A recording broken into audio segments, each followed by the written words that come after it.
begitu Quran di Android kan kita agak kebingungan apakah untuk pegang handphone kita mesti wudhu dulu.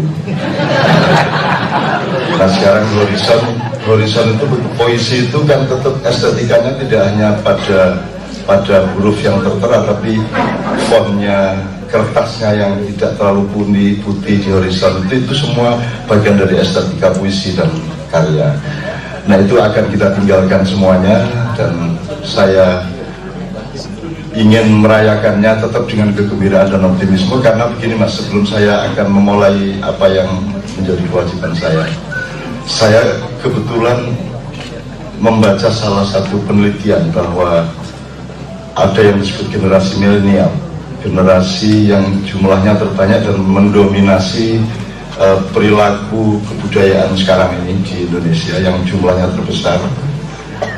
Itu memang mereka minatnya terhadap media cetak itu hanya 4%, terus televisi 19%, tapi kalau online, media online dan medsos itu 38 dan 38%. Jadi perubahan, peralihan hijrahnya Horizon dari cetak ke online ini saya kira memang merupakan jawaban yang sangat akurat terhadap perkembangannya sekarang. Karena pembaca yang utama menjadi sasaran Horizon adalah generasi milenial yang kira-kira umur dari 18 sampai 38 tahun, yang mereka memiliki ciri utama nomor satu. Generasi milenial ini adalah yang di kaki langit itu Mas.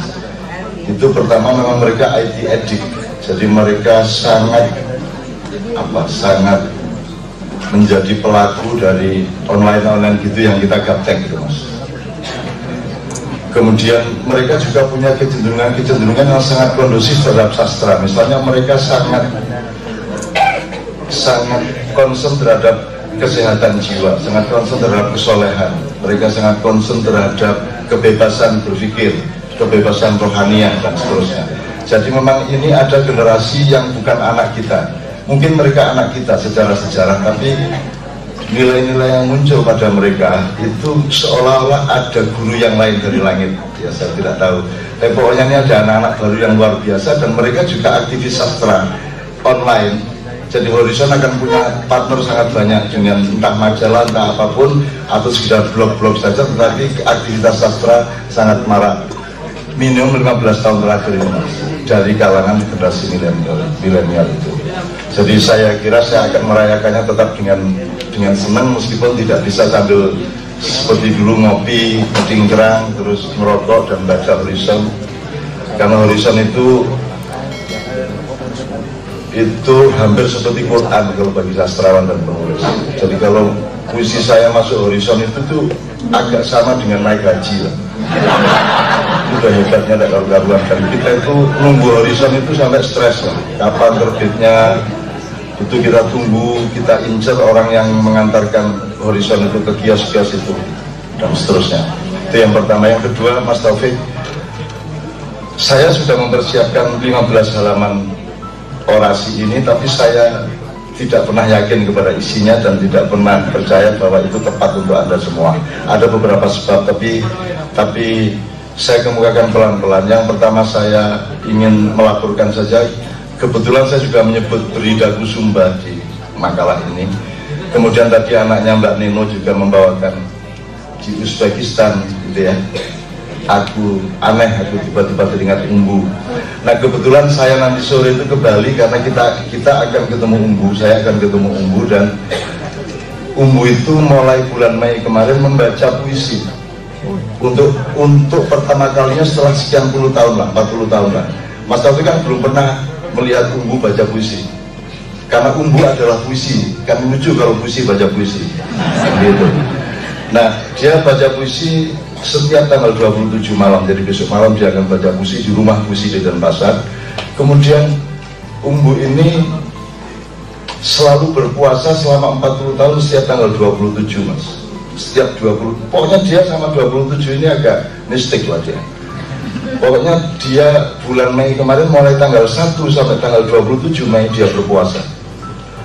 Sebenarnya puasa tidak berat bagi seorang Umbu, karena hidupnya memang puasa, karena yang disebut makannya Umbu dia cuma jam 7, 8, 9 pagi itu dia sarapan. Setelah itu dia tidak makan sampai malam, sekali-sekali saja kalau ditraktir. kemudian makan lagi paginya gitu. Karena mustahil umbu yang takdir, karena dia beda sama yang lain-lain. Jadi umbu ini sangat puisi. Jadi ketika kemudian saya mengkaitkan dengan ceritanya Joni tadi, saya melihat kenapa ada kecemasan-kecemasan mengenai loudspeaker, kenapa Islam itu tampil ke manusia itu pada wilayah nizamiyah, thaqafiyah, pada wilayah simbolik kultural, ya tidak cukup substansial esensial gitu ya. Jadi Islam itu tampil dengan peci ya. Tapi saya pakai peci ini hanya karena saya belum keramas, sehingga rambut saya akan tidak karu-karuan, sehingga ini tidak ada hubungan dengan Islam. Ini hubungannya sama nasionalisme Republik Indonesia karena putih dan merah di atasnya. Itu karena kenapa umat Islam kita kayak gini, kenapa orang mementingkan simbol, kenapa Islam ditampilkan dengan peci, dengan hafal Quran, dengan serban, dengan segala macam yang sifatnya simbolik, karena mereka memperlakukan Islam secara ekonomi, tidak secara sastrawi. Ini bahasa saya. Karena 70% Al-Quran memakai bahasa sastra, memakai bahasa sastra. Ambil satu ayat, saya akan jelaskan bahwa itu sastra. Jadi sastra itu bukan hanya benda, materi atau suatu dimensi, tapi sastra itu juga sebuah torikoh, sebuah metodologi, sebuah getaran. Dia adalah sesuatu yang mengalir. Dia bukan airnya, dia alirannya. Dia bukan udaranya, dia sapuannya, kan gitu. Dia bukan lautnya, dia gelombangnya. Itulah sastra. Maka karya sastra hanya salah satu alat untuk mengantarkan manusia kepada sastra. Dan saya ingin menegaskan bahwa sastra ini lebih daripada yang kita sangka selama ini. Lebih dari yang kita sangka. Kita pikir sastra hanya ada di horizon dan majalah-majalah. Tidak. Sastra ada di dalam dirimu sejak engkau belum lahir. Sastra ada dalam dirimu ketika engkau mulai digendong oleh ibumu. Itu semua sastra. Dan itu saya belajar dari umbu. Jadi sastra itu dibutuhkan tidak hanya oleh anak SMA. Sastra sangat dibutuhkan oleh para orang yang sedang menjalankan agama. Kalau orang menjalankan agama tidak kenal sastra, dia ngertinya bahasa hukum, dia ngertinya bahasa ilmu, dia ngertinya bahasa politik, dia ngertinya bahasa formal, maka dia kehilangan sastra, dia tidak akan menemukan agama. Karena hampir semua ayat-ayat Al-Quran sangat pakai cara-cara sastra. Jadi yang disebut secara sastra. Kenapa Lailatul Qadar bisa sebut itu perhitungan ekonomi macam dulu? Orang bayangin Lailatul Qadar itu kan mau dapat duit banyak, kan gitu kan? Dapat istri, utangnya bisa dibayar, dapat undian, kan gitu kan? Yang disebut Lailatul Qadar itu materialisme. Padahal Lailatul Qadar itu tinggal engkau petik. Kapan saja engkau memetik Al-Quran dari dalam jiwamu, karena Al-Quran tidak hanya di mushaf, tidak hanya di Android dan iOS, Apple. Al-Quran ada di 3 tempat. Satu yang literar ada di mushaf, yang tertulis, yang sekarang online. Yang kedua, Al-Quran ada di alam semesta. Engkau melihat angin, engkau melihat awan yang berarah, engkau menemukan apa saja. Kalau engkau memakai mata sastra, engkau akan menemukan Tuhan, engkau akan menemukan Al-Quran, engkau akan menemukan yang paling inti dari kehidupan. Jadi bapak-bapak sekalian, saya sedang ingin mengatakan bahwa yang butuh sastra itu bukan hanya kita para sastrawan. Yang butuh sastra itu nomor 1 presiden politik. Itu sangat butuh sastra. Karena sastra itu urusannya sama harga diri manusia, sama rohani manusia, sama macam-macam. Ya. Dan ini negara tanpa sastra. Ini kebudayaan hampir tanpa sastra. Ini media massa tanpa sastra. Mungkin ada dimuat puisi-puisi, tapi hatinya redaksinya tanpa puisi. Hati redaksinya, pikiran redaksinya tidak ada sastranya. Karena mereka tidak mengerti sastra. Sama dengan ulama-ulama tidak mengerti sastra. Bayangkan cerpen diharamkan sekarang. Alasannya dia bohong karena nggak akan terjadi. Jadi tadi ini Joni tadi ini muslim sesat. Karena dia baca cerpen, kan nggak pernah terjadi tadi si Solmed, si Kang siapa, kan nggak ada, semua itu kan fiksi. Berarti itu kebohongan menurut sejumlah ustadz dan ulama. Karena mereka tidak mengerti itu amsal, itu namanya dalam Quran amsal, itu simbolisme, perumpamaan. itu uslub, itu bahasa sastrawi, ya. Kalau dalam politik namanya diplomasi, kalau di dalam kebudayaan namanya kenegarawanan, kan begitu. Kalau dalam olahraga itu sportivitas, bukan menendang bolanya, tapi ketepatan dia dan sikap dia untuk memelihara keamanan bermain bolanya itu sama lain, gitu. Jadi saya tadi agak seneng-seneng juga, tapi sedih-sedih juga mendengarkan Johnny Wajardan, karena melihat umat Islam itu sangat kapitalistik melihat Islam. Dikit-dikit minta pahala, dikit-dikit minta pahala. Hitungannya ekonomi aja. Sudah Ramadan capek-capek, itu mintanya Lailatul Qadar. Yang disebut Lailatul Qadar itu mesti duit banyak, jabatan meningkat, terus bisa pergi ke Amerika sama anaknya gitu, dan seterusnya. Jadi selalu materialisme. Selalu orang Islam ini kalau diiming sholatlah duha supaya, selalu ada pamrih ekonominya, supaya sini jam tanganmu, sini kunci mobilmu, sini duitmu dikumpulkan di sajadaku supaya kamu mendapat balasan dari Allah 700 kali lipat, kan gitu. Selalu supaya. Dalam sastra tidak ada supaya.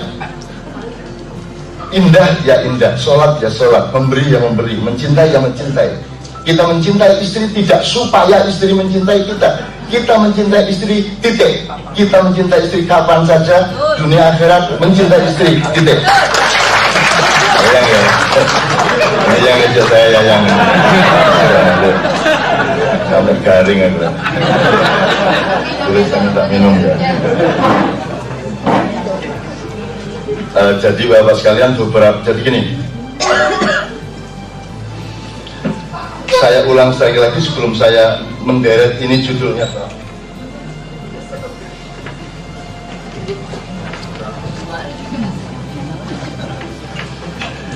Jadi yang butuh sastra itu semua, asal Anda manusia Anda butuh sastra, karena sastra itu part of you. Allah sendiri menciptakan alam semesta karena rasa sastra, karena kerinduan, karena getaran, kan gitu. Dan kata-kata mengenai Tuhan, informasi mengenai Tuhan semua harus difahami secara sastra. Nggak bisa kalau misalnya Allah Maha Besar terus Anda bayangin sak gunung gitu. Kalau Anda pakai bahasa materi sak gunung. Kalau Anda Allah Maha Sayang terus suka gandeng orang itu, bagaimana? Kalau pakai bahasa sastra, Anda akan dinamis. Misalnya Allahu Akbar. Sorry, ini yang beragama tidak Islam. Saya hanya menjelaskan betapa dasarnya sastra yang menandakan manusia itu menjadi manusia karena ada sastra itu. Allahu Akbar itu maknanya bukan Allah Maha Besar. Maknanya adalah Allah yang Maha lebih besar. Kalau Allah Maha Besar, bahasa Arabnya Allahu Kabir. Kalau manusia, An-nasu atau insanu kabir, K-nya yang panjang. Kalau Allah kabir, B-nya yang panjang. Tapi kalau akbar itu more than you feel, and always more and more, all the time more. Jadi setiap kali kita menemukan Allah lebih dahsyat daripada yang selama ini saya bayangkan, terus ketemu pengalaman apa lagi, Allah lebih dahsyat lagi, maka dia sebut Allahu Akbar. Gitu. Makanya Allahu Akbar kalau bisa dinyanyikan dengan sapuan-sapuan seperti musiknya Bimbo yang membawakan, kan bayangin kalau musiknya Mas Taufik dibawakan dengan jidot atau dengan dangdutan, kan nggak cocok, kan ada level-level musik. Nah sekarang takbiran saja yang seharusnya tanpa bunyi yang lain, seharusnya kalaupun ada bunyi, kalau bisa sapuan atau tiupan, jangan pukulan. Nah sekarang kan resmi itu Allah, gitu ya. Jadi iki drum band kan gitu. Jadi Bapak sekalian, saya kira kesadaran sastra ini betul menurun luar biasa. Dan Harisan bisa hidup sampai 50 tahun dan sekarang kita launching online-nya. Itu menurut saya, kalau tidak Allah kasih Kaatik, kalau tidak Allah kasih Ford Foundation, kalau Allah tidak kasih hidayah kepada Mas Taufik dan semua yang selama ini bekerja bersama beliau keliling Indonesia, saya kira tidak akan pernah terjadi. Nah, untuk itu yang terakhir, saya sudah menuliskannya. Yang tadi saya di pertama ini saya menjelaskan yang sastra milenial. Itu jadi kategorisasi dan pemetaan pasar sastra sekarang itu sebenarnya sangat tinggi, tapi di kalangan anak-anak milenial umur 18 sampai 38 kira-kira. Jadi kalau kayak saya ini sudah namanya generasi baby boomers, generasi yang doktriner, generasi yang kok itu ini kok ngono, kok gini, harusnya begini kok begitu, tidak bisanya mikir gitu dok. Dia tidak punya dinamika dan tidak punya tidak punya ruang yang luas untuk kemungkinan. Jadi sastra itu ruang kemungkinannya sangat luas. Bayangin kalau Brida Kusumba gitu ya, Brida Kusumba terus dipahami dengan bahasa Badan Pertahanan Nasional. Ini karepe apa Mas Taufik iki? Pulau Sumba dikokon ngekakno dheweke ngono ki.